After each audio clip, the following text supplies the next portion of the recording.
call upon the Ministry of Education, the circular they sent to our day secondary schools in Kenya, wanting to increase school fees in January, that a day scholar in Kenya will be paying 22,000 per year for school fees.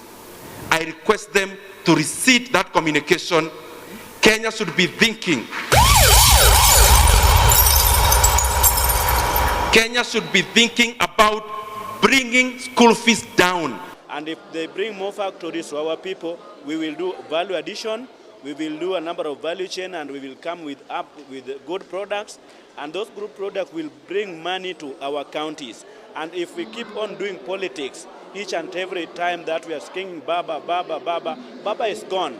And by building the legacies that Baba